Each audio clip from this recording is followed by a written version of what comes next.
Welcome to the latest episode of our podcast series for financial advisors.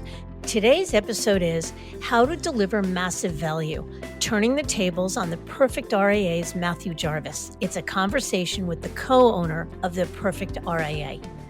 I'm Mindy Diamond, and this is Mindy Diamond on Independence.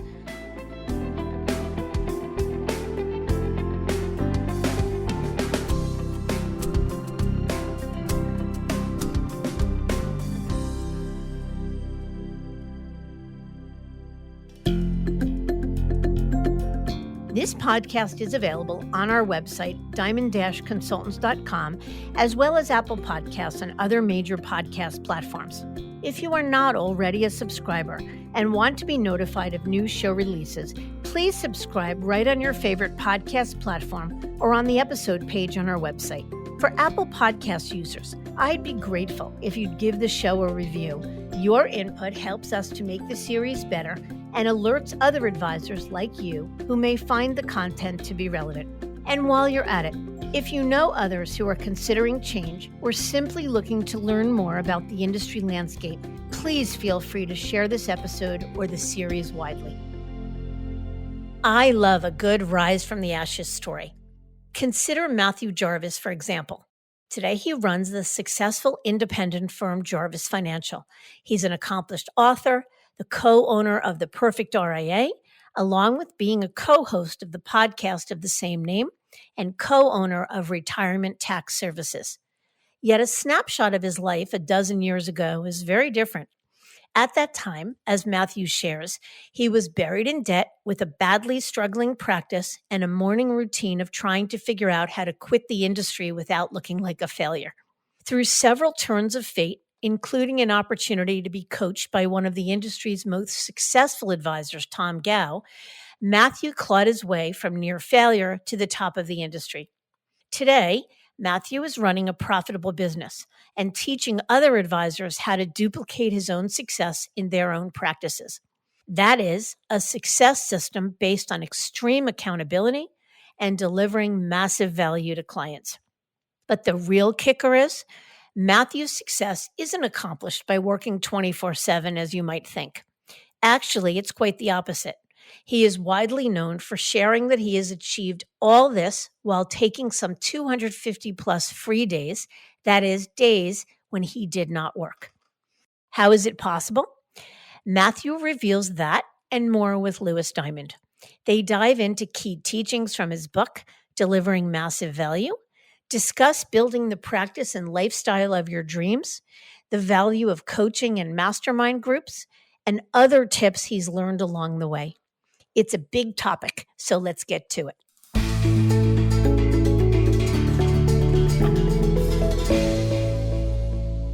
Matthew, thank you so much for joining us today. Lewis, thanks for having me. I know you and I don't know when these will air, but you and I recorded an episode together for the Perfect RIA, so it's fun to do another session together. I know, it's true. It's nice to flip the script once in a while. Why don't we just jump in? Tell us about your background and how you became a financial advisor in the first place.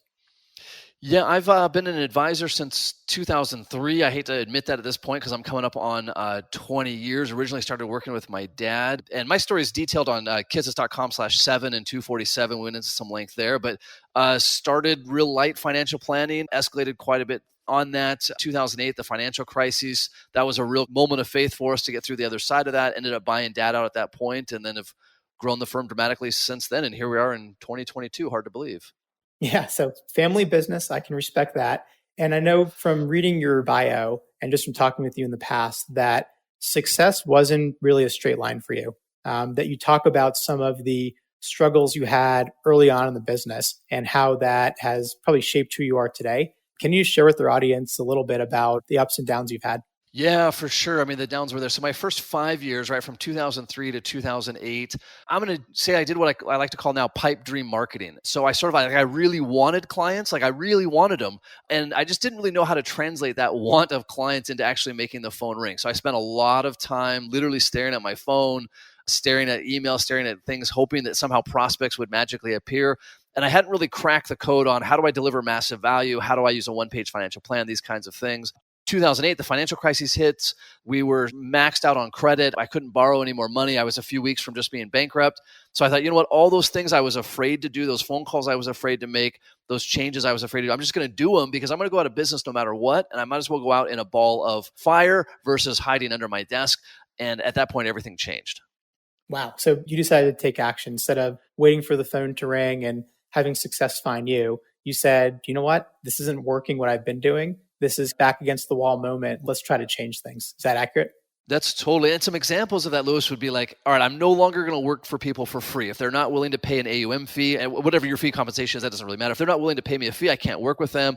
I'm going to actually call all of the centers of influence in my area and not hope that they somehow see my Facebook post and decide to call me or whatever the case would be. I just wrote down, like, here's the things I have to do every single day or this isn't going to work. Amazing. So I think it's a pretty good bridge to talking about your RIA firm, Jarvis Financial Services, because I think most of this interview will talk about the perfect RIA, which is your coaching business. Yeah. But I know you use your RIA as your science lab you're able to experiment with different things that work for you and then translate it to clients. So let's talk a little bit about the RIA. Can you explain what the business looks like, what types of clients you work with, and any other metrics that can give us a sense of what you guys are doing out in the Pacific Northwest? Yeah. So we are an RIA, Jarvis Financial Services. We custody at Fidelity. I think at year end on our ADV, we were about 220 million. That number's a little bit different right now with the markets having moved, but that's the official number. It's myself. Last year, I brought in another advisor, Alex Lynch, who's been doing a great job. He's meeting with a lot of clients. My dad still works for me doing largely back office.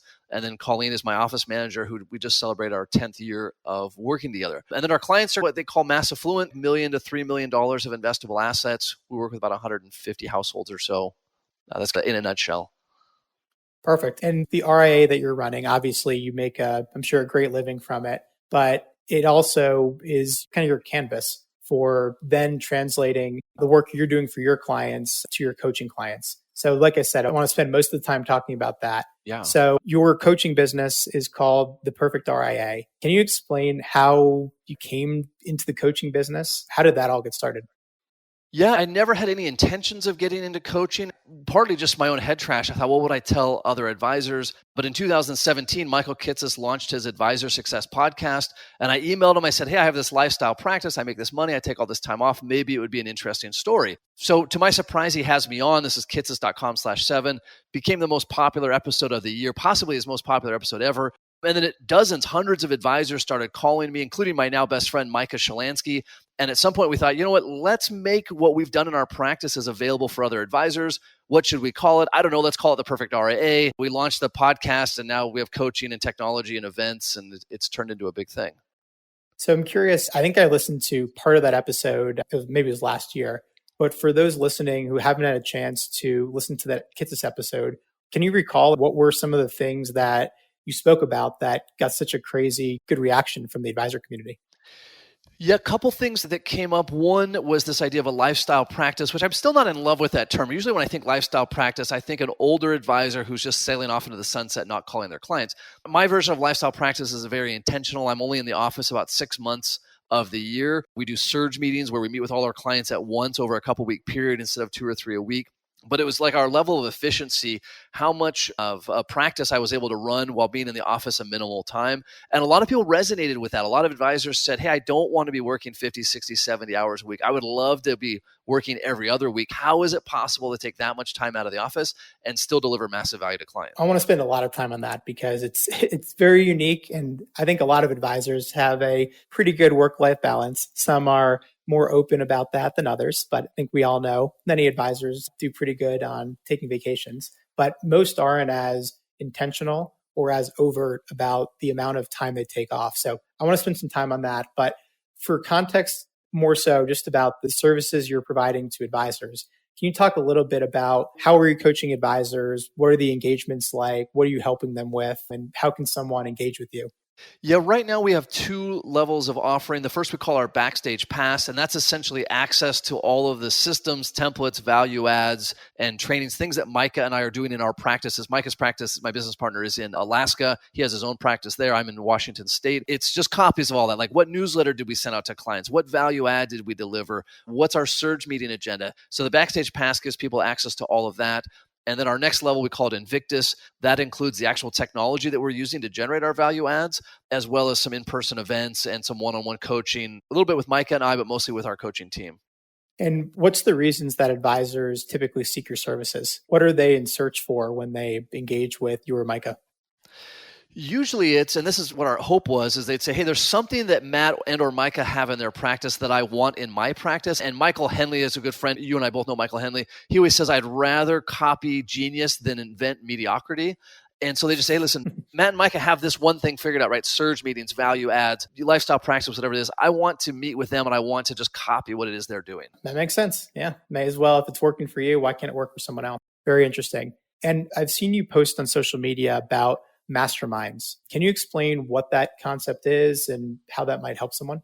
Yeah, so masterminds are this idea. And so Mike and I facilitate a lot of them through the Invictus program. Then we have our own personal mastermind. We call it the 10X Mastermind. I'll just tell you about our personal one, because that way advisors can adapt this. For our personal mastermind, you have to have $1 million of verified personal income to be in the group. That way we're all at the same level. The key here is not the dollar amount, Lewis, but that you're with people that are a similar level. For 2 or 3 days, we get together in person and we do what we call financial undressing. So we say, great, show your profit and loss, show your tax return, show your net worth statement. Let's all get on the same page. And then let's go through together line by line, which is very uncomfortable, and say, great, why are you spending money here? Like, how did you make money here? It's really the only place I've ever seen, Lewis, where people actually go deep into what's really going on in their practice versus it's easy to get up on stage and be like, I brought in $40 million in new assets last year. Cool. How did you do it? How much are you paying your employees? What are your concerns? Very cool. So it's a confidential group, almost like a study group. Yeah. So aside from going through the P&L, what other types of things are these masterminds doing? Like, what are the big takeaways that people get if they sign up? Yeah, so there are a couple of key components, and I've done dozens of these now. One thing is key is to rent an Airbnb somewhere so that you're all staying on the same location. You're not staying in a hotel. So we just do a fancy Airbnb. For us, it has to have a hot tub because we love to sit in the hot tub and smoke cigars and talk about business. We typically bring in a coach, usually virtually, like whoever that might be, to help us get some ideas. We need the financial undressing that I mentioned. Then you have to have, this is the key, you have to have extreme accountability, which means by the time you leave the event, you're committed to doing something like firing your 10 worst clients. And if you don't by a certain date, then you'll fire your 10 best clients. Our mutual friend, Michael Henley, he had an extreme accountability one time. I won't give you the details because that's confidential. But his extreme accountability was if he didn't do X, Y, or Z thing, then his favorite car, which is a very nice car, he had to wrap it in a political wrapper for his least favorite political candidate. Right? And he's like, there's no way I'll let that happen. Perfect. Then just do what you said you're going to do, which he did. But this extreme accountability is a game changer. It's creating real consequences for not following through. But I would guess too that a bigger part of the action item is that you're now vocalizing the goal to others and you have others that are keeping you accountable. I mean, I think if it were me, I'd probably sooner take a consequence rather than have someone else be disappointed in me. That's probably part of the magic. I think that's most of it. We've not ever, to my knowledge, had to actually enforce the consequences. We've had a few people come close. I came really close on one, but we've done it. And it's nice to have someone also look at your practice, a peer, and say, hey, I also struggled with this, and here's how I fixed it, and here's what works and what didn't work. There's definitely a place for like a third-party coach, someone who's not actually in the industry, but there's also a place for like, hey, this is my fellow advisor. They have this same problem. They can call me on my BS. They can hold me accountable. We should employ this in my fantasy football league. It sounds great. Whoever gets last place. So back to, I think, what's the most compelling part of your success. It's publicly talking about how many vacation days you take and how work-life balance is the number one thing for you. So my question is, I just saw on your website that you put on there that you're out of the office 6 months out of the year. How do clients feel about that? Don't your clients need you 365 days a year? What if there's a market meltdown? What if their niece is getting married next week and they need you? How do clients react to your intentional time off?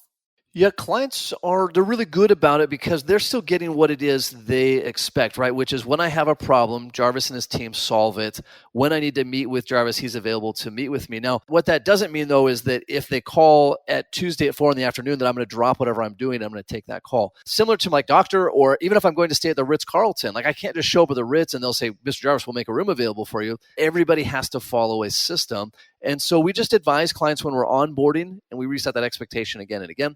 Hey, we'll primarily see you in April during tax season. We'll see you in the fall before the year ends.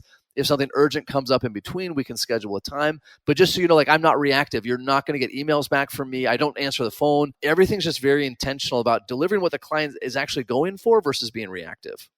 I love that. So it's like training your clients to act in a certain way. But I think what you said makes sense. As long as they're getting what they need, and as long as there is a way, if there is an urgent problem, to escalate it. I would think there's probably some people that are cool with it. And there's probably some people who may look to hire you, but say, hey, I personally work 80 hours a week, so I want someone who matches my intensity. And that just may mean that you're not the right fit for them and vice versa. Yeah, I've never had it like overtly be a reason that a prospect didn't hire us. I mean, maybe it was subtly. I have had a couple of clients. I had one client, he said, hey, listen, I work 50 or 60 hours a week. And if a client emails me, I email them back right away. Otherwise, I'd lose my job. And so I gave him a call and I said, we'll call him Bob because I call all my sample clients Bob and Sue. I said, Bob, thank you, by the way, for reminding me why I didn't take a job in corporate America. And we laugh. And I said, listen, this is just not how I operate. And if that's a problem, I get that. I'll find you an advisor who will return your phone calls right away. That's just not my thing. When you call my office with a question, unless it's a legitimate 911 emergency, they're going to schedule a time for me to get back to you. I don't respond to emails like that, those kinds of things. And he said, no, actually, Matthew, that makes sense. He's been a client for many years since then. But it's about managing that expectation. And Louis, every advisor does this to some extent. I don't think there's any advisors that at 2 o'clock on a morning on a Sunday, their phone is pinging when a client emails them and they're getting up and they're calling that client right then. I just don't think that exists, right? Or like if you're in the shower, to be like overly hyperbolous. So we're all time blocking. I'm just a little bit more intentional than most people.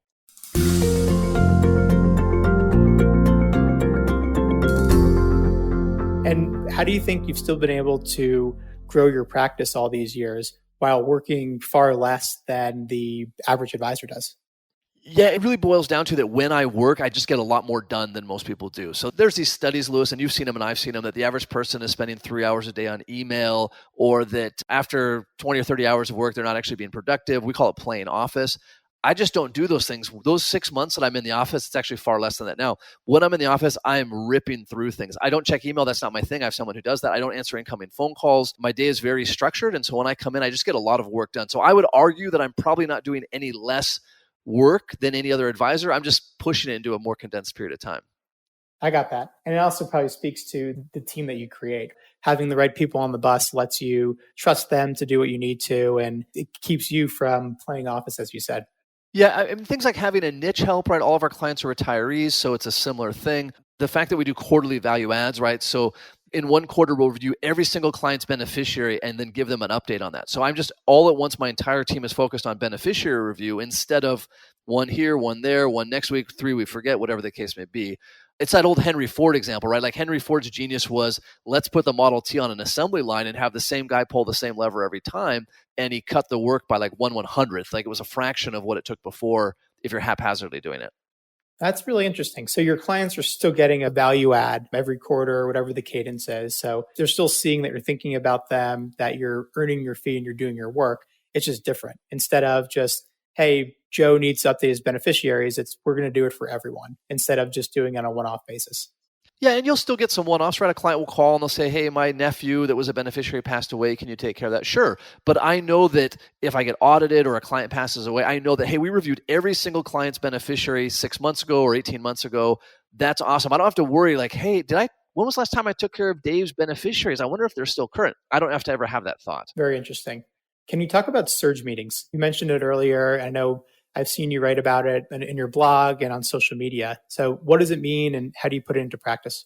Yeah, let's use some round numbers for this. Let's say you have 100 clients and you meet with them twice a year, just for easy discussion. So that's 200 meetings. What the average advisor would do is do about 4 meetings a week, every week year round, minus the weeks that they're on vacation. And that works. There's some advantages to that. It's an easy pace. Clients can call in whenever they want and come in. But 4 meetings in a 40-hour week is not an effective use of time. It's not good time blocking. So what we advocate for at the Perfect RIA, what we call surge meetings, is instead of doing 4 meetings a week, pick a couple of weeks and do 30 meetings in each of those weeks, and then meet with all of your clients in as condensed period of time as you can. So in our office, we do a 3-week surge in April. We do a 3-week surge October, November. And then each month we have 2 days of what we call mini surge. Those are basically the only times I see clients outside of extreme emergencies. So if a client calls in and says, hey, I want to meet with Jarvis, cool. His next 2 appointment days are August 23rd and 24th. I'm just making up stuff. Which one of those days works best for you versus why don't you come in tomorrow and we'll try to get ready for you? Isn't that really tiring for you when you're in that surge meeting mode and you just have 30 meetings? Isn't it exhausting? How do you keep present and how do you keep the momentum going? Yes, super exhausting. So my surge weeks, I do meetings on Tuesday, Wednesday, Thursday. I do 6 a day. So what is that? 18, let's call it 20. So I'm doing 50 to 60 meetings over the course of 3 weeks. It's a lot. It's super tiring. But then I remind myself, cool, I get the entire rest of the year where I can do pretty much whatever I want, instead of like, oh, I've got to come in on Tuesday because Sally's coming in. I've got to come in on Thursday because Joe's coming in. Nope. There's these days I come in for surge and I just get them all knocked out. But it is really tiring. It's hard work. Yeah, I would imagine. But I like that. At the end of the day, what's really the difference between having 15 meetings one week or 30 in another? I mean, I'd rather take another week off and recharge the batteries, and then at least you're in the zone of doing these meetings. Yeah, we have that discussion. After each surge cycle, we do a debrief with the team. And we do it right at the end, so we're all exhausted. And we're all saying, oh, this was too much work. This was really hard. Let's do 5 meetings a day instead of 6.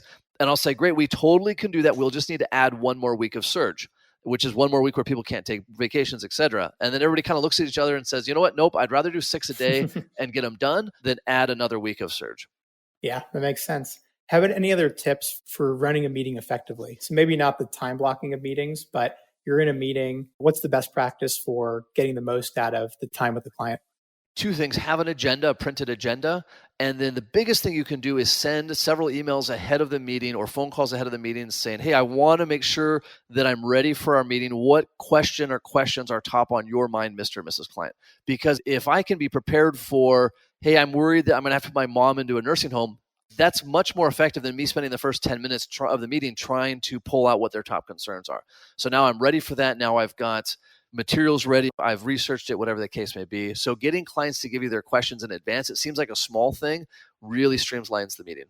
Yeah, and then you're making sure you're talking about what they want to cover instead of the other way around. Yeah, that's right. It's not me launching into like economic commentary that nobody cares about and is never accurate anyway. And then my meeting always starts with, Mr. and Mrs. Klein, I've got several things I want to go over with you today.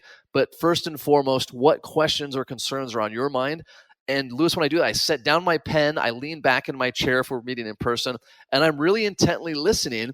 And whatever they tell me, I listen and I note that down. I say, cool, what else is on your mind? And I want to ask what else at least 3 times. That's great. So I've got that you've got a question about your grandson's college. Perfect. We'll chat about that. What else is on your mind? So I'm really trying to draw out what are they thinking about, because that's where I want to spend my time. And I guess it's your team that's eliciting the questions ahead of time, or do you have like a piece of software you use that makes sure it goes out in a scalable way? So we use Calendly for scheduling. So if you call my office and say, hey, I want to schedule a meeting with Jarvis, Colleen will say, cool, I can send you a link to his calendar, or if you'd like, I can pull up his calendar right now using that same link. And when they go through the registration process for the meeting, it asks them, hey, what questions or concerns that you have? And then each confirmation email, the very first thing at the top is, hey, we look forward to seeing you. Please let us know what questions and concerns you have so that we can be prepared for the meeting. And do you find that clients normally will respond to that email and actually provide information? I think about half do. Some just don't respond to emails. I don't know why. Some just don't. And so I'll just ask them in the meeting. But I want to create that mindset of, hey, we're here to talk about what's on your mind. And if you give me those things in advance, I can be better prepared. I think it's very interesting. If you ever crack the code on getting everyone to respond to emails, definitely let me know. Yeah, for sure I will. There'll be a lot of people interested in that one. Exactly. So delivering massive value, I feel like that's your thing. You've said it multiple times in this interview. Your writings, your social media posts, your podcast is all about delivering massive value. What does that mean, though? And what are some examples of how someone can deliver massive value to clients? Yeah. It was even the title of my book, Delivering Massive Value. We were originally a state registered RIA right before we were at the whatever asset level it is now. And the state of Washington, where my office is, they came in one time during an audit and they said, hey, listen, the line item on the fidelity statement showing that your fee was deducted, that's not enough. You have to physically mail a letter to the client each calendar quarter showing them the calculation and how much money you are deducting from your account. That was like their wisdom. And so I thought, well, shoot, if I'm going to draw that much attention to my fee, I also want to make sure that the client has value in that same envelope. Like they open the envelope, here's Matt's fee. Oh, here's this cool thing. So we started once a quarter sending what we call a value add. I wanted the client to tangibly see on one page what it is we're doing for them. Not vague things like, hey, we're watching the market or we're here in case you need us. Like, hey, we reviewed your estate documents and here's 2 things that need to happen. We looked at your tax return and here are 2 things that need to happen. So delivering massive value sort of a means like I need to demonstrate to the client in things that they understand and can articulate why it is that they're paying me. And what are some, you just gave a couple of examples, but what are others of some of your value adds or how I guess maybe your highlights. What's like the biggest value adds you think you've delivered to clients? And then even taking a step further, some of your coaching clients, what are some of the success stories with their massive value delivery?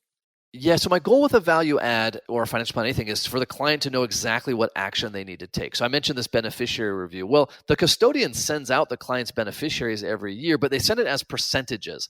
And while, Lewis, you and I can do percentages all day, most clients can't. So what we did is translated it into dollars. Mr. and Mrs. Client, if you pass away, you have 3 children, they're equal beneficiaries. Each of them are going to receive $832,000 in a lump sum. Is this what you want? And if they say, yeah, that is what I want, my kids are great, they'll handle the $832,000, good, we can check that box and move on. If they say, wait a second, I don't want David to get $832,000, he's an idiot, he'll blow it, great, now we know we need to dive into some different estate planning so that we can make sure their money is protected. So that's kind of what I see as delivering value. They've never thought about it before in a dollar term. I'm the first one that showed it to them that way. Very interesting. So it almost sounds like you have a curriculum of sorts that you take your clients through. So if you've had clients for the last 20 years, they're probably all seeing similar value adds customized to their needs. But when you onboard a new client, do you start them off at like step 1 of your value creation framework? Or is it more just quarterly where everyone, if they're a client of Matthew at this point in time, gets the same value add? Yeah, everyone gets the same value add. So if you become a new client, you essentially get dropped into that cycle because it takes us about 2 to 3 years to repeat through the entire financial planning process in the form of value adds. And so whenever you become a client, if you have urgent things, we're going to take care of those right away as part of the onboarding, but then you drop right into the value add cycle. Again, that helps my office streamline. For example, Lewis, this upcoming quarter in October, we're working with all of our clients on their Social Security tax withholding, right? Because they've had an inflation adjustment up, but it's going to impact tax withholding. So we're working with each client. Hey, here's how much you're withholding from Social Security. Here's how much we recommend that it needs to be. Here's the form already filled out. Please sign it and send it in. In fact, here's the envelope to mail it in, and you'll be set.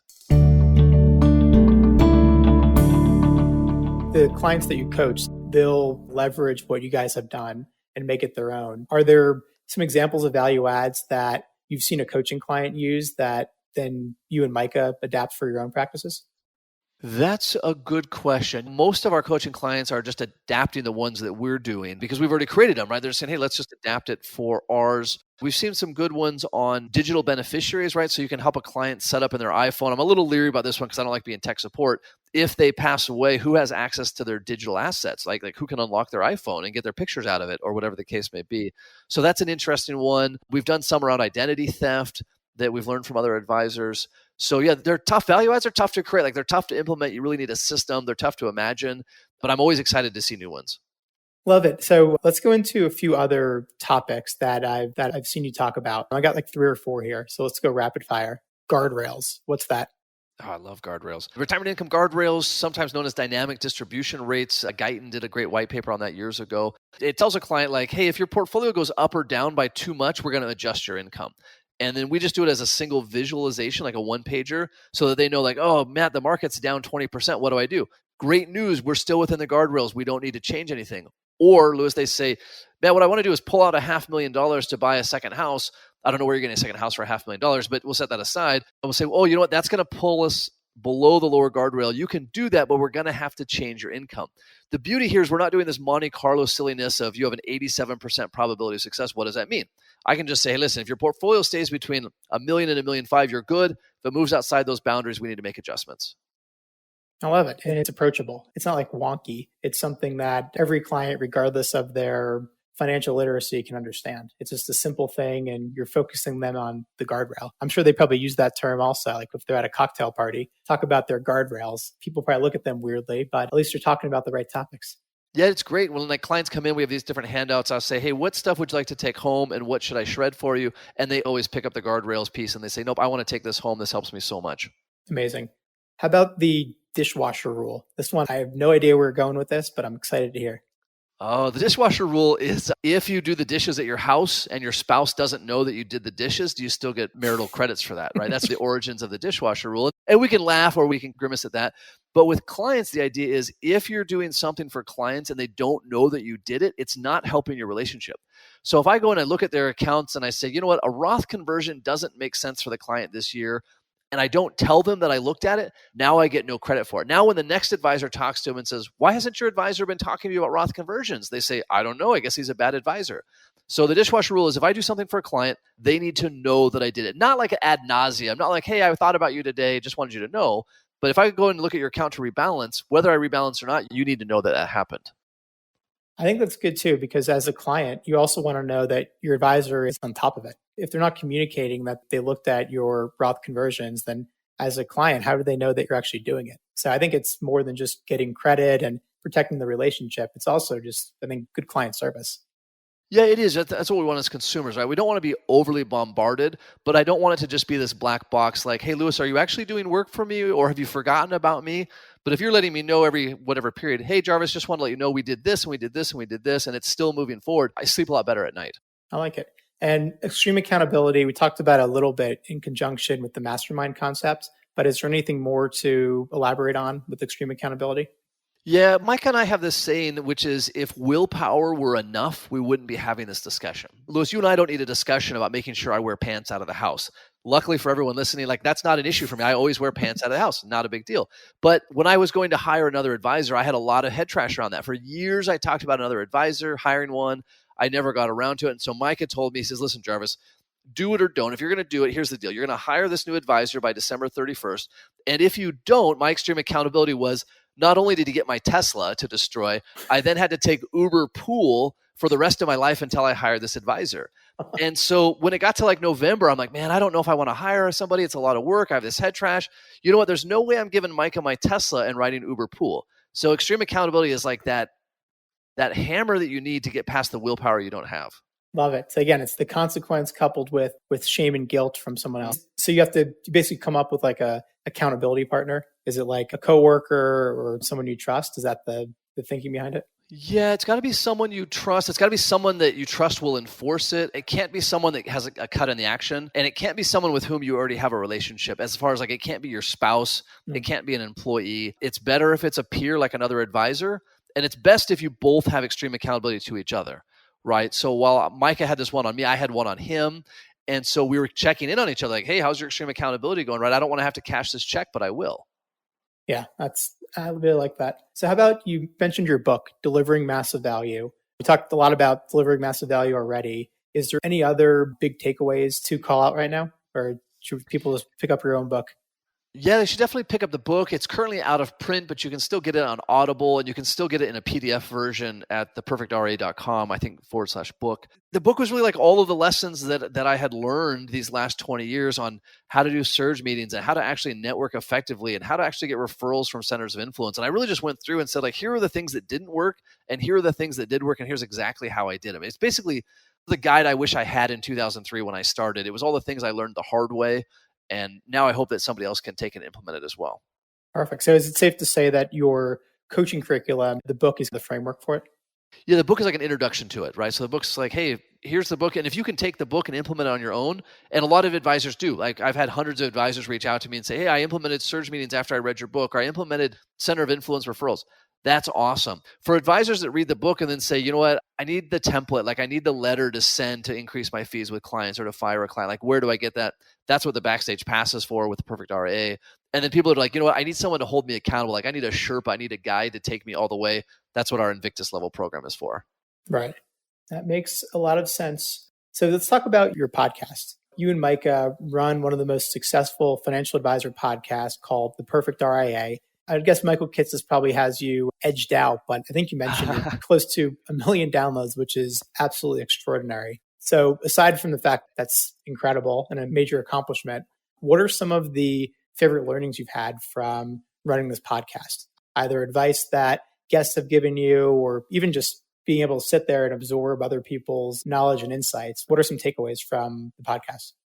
Yeah, that's a great one. And for the record, I think Kitces probably has us beat 5-1, but I'll take second place on that one. What's interesting with the podcast is it forces Micah and I to sit down and look deeper at our practice. And we've often said that even if no one ever listened to the podcast, we would still do these weekly sessions together because it forces us to look at, all right, how are we doing this value add in our practice? Here's the struggle we had with a team member. Like, how are we taking care of that? It's immensely educational for us, which is why I think it's It's so popular. The other thing for the listeners is it's all things that we're really doing in our practice every day. This isn't us reminiscing like, oh, hey, 10 years ago, I remember when I had a practice, or us saying like, hey, here's how I think a practice should work. We're just saying like, here's literally what I did in my practice last week. Like I met with a prospect and they had a fee objection and here's what I said and here's what you can do. Yeah, that makes sense.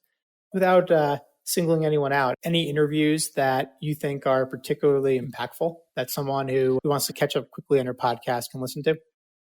Boy, that's a great question. I think surge meetings are probably the most impactful thing you can do in your practice.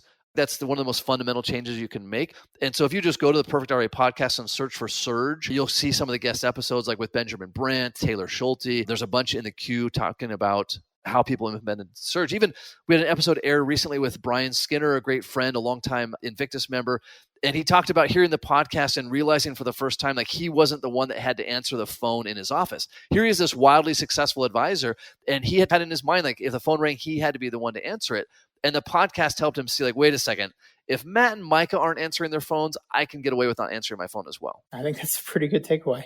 Yeah. And I'm curious with your coaching programs, with surge meetings, all these topics, do you think that people have to be like their own RIA, they have to be independent in order to implement it? Or can advisors that are employees of a major brokerage firm or a bank, are they able to use these concepts in a similar way?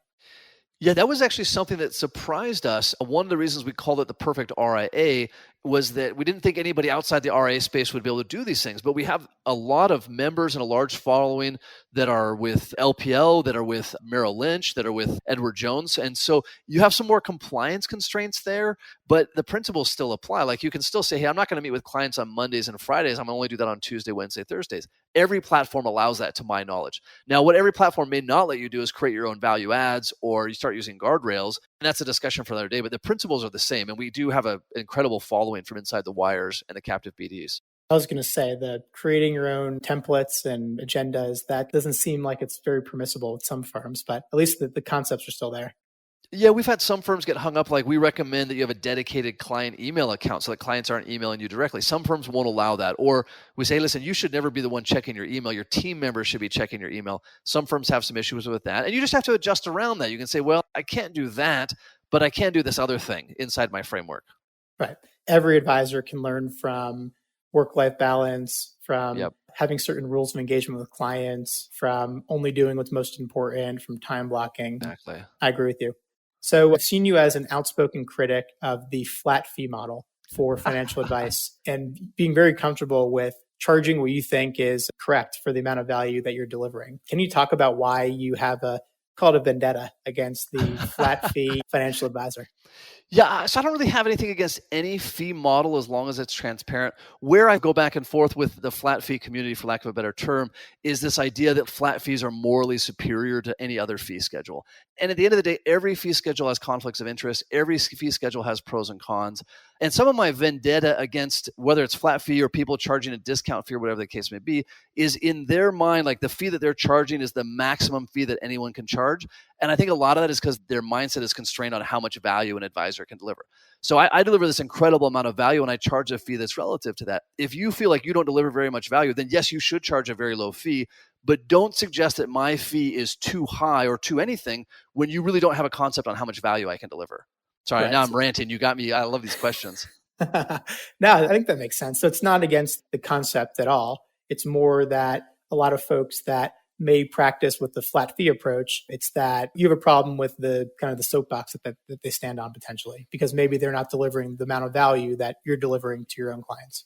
Yeah, two other things that come up. One is when industry experts say, hey, this is the future. Like, hey, AUM fees are going to die and everyone's going to go flat fee. Show me your practice and let's talk about that. So I have issues with like market prognosticators when it comes to practices. The other is there's this behavioral issue that people miss. Like it's behaviorally very difficult to write a check every month or an hourly check. An example of this would be, how often have you not called your attorney, Lewis, because you're like, I don't want to get a bill from those guys. Like if I call this guy, like I need to ask him this question, but I'm going to get a bill.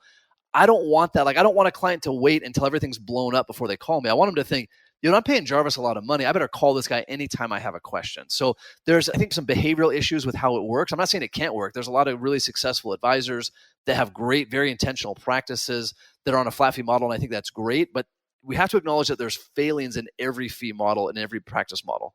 Yep, I agree. No one size fits all approach. Nope. Some clients may want the flat fee, others maybe not at all. Yeah, and if you have a great practice that's the way you intended it to be and it's flat fee, awesome. Like, I'd love to have you on the podcast, right? But if I see you at XYPN and you say, hey, my practice is totally at capacity with 12 people because I can't afford to hire an assistant because my flat fee is $12 a month, I can't respect that. You got your numbers mixed up. Yeah, I got you. What are some other coaching topics that are near and dear to your heart? Either concepts we didn't mention or ones that are in the lab right now? Time blocking, right? That falls under Surge. Not checking your emails is a big one. Advisors spend so much time in email. This is not to say that you ignore clients' emails, by no means, but it's that you have a system for that, right? Your team is screening your emails. You're using SaneBox, which is a little cheap program that helps filter out crap. But when a client calls or emails, your team says, oh, that's really perfect. Either I, the team member, can handle that, or I can schedule a time for Mrs. Advisor to give you a call just tomorrow at 2 work or just a Thursday at 3 work.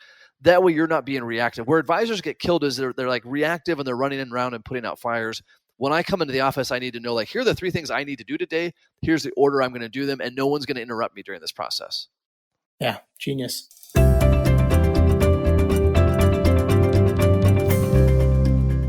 What's the next big thing you're working on? Is it another book? Is it a revamp of your coaching program? Like, if we had this conversation 3 years from now, what's the perfect RIA looking like? Yeah, all of the above. I'm working on an updated edition of the book. The first edition sold out, which was really exciting. So before we print another one, we're going to do some updates there. We've got some big things we're unveiling later this year, or some of our technology stuff. I launched Retirement Tax Services with Stephen Jarvis, CPA, that's providing tax support to advisors. That's really exciting, and that's going gangbusters. So yeah, Lewis, it's probably like everything we're doing right now times 10. I look at everything like, how do I do this times 10? Yeah, and do you have a goal for where you're trying to get your RIA practice to? To you, is it like, I get to 500 million, then it's amazing, I'm eating my own home cooking? Or are you satisfied with what your RIA looks like at this time? And if it's 220 million a year from now, as long as you're still delivering massive value to clients, is that going to be okay with you? It would be okay with me, other than my team members, they have growth goals as well, right? So they're my team that runs Jarvis Financial, I'm out of a lot of the operations. They have some really ambitious growth goals. So I would be sad if we were still at 220 million because they have some pretty intense growth goals. Alex and I are working together closely on that. So I do want it to keep growing. And then also I want to make sure I'm still meeting with prospects, right? Like, I'm still face-to-face talking about, hey, we charge 1.5%. And yeah, that's a lot more than Vanguard charges. Here's why it's a screaming deal. And so I want to make sure I'm having that discussion on a regular basis. Yeah, I got you. Well, Matt, this has been a really interesting episode. I'm just thinking about the couple of takeaways I can use for my own practice. So I hope all the advisors who listen can take at least 1 or 2 things from this, and certainly reach out to Matthew and Micah for their coaching services. Check out the book, check out their podcast, a lot of different ways to interact with Matthew. And I will say too, following him on social media is definitely worth it.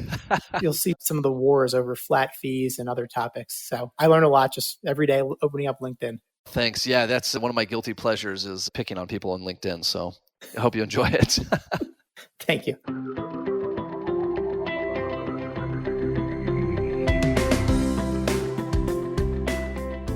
Matthew discussed the practices that changed his business life, each of which are applicable to both independent and employee advisors.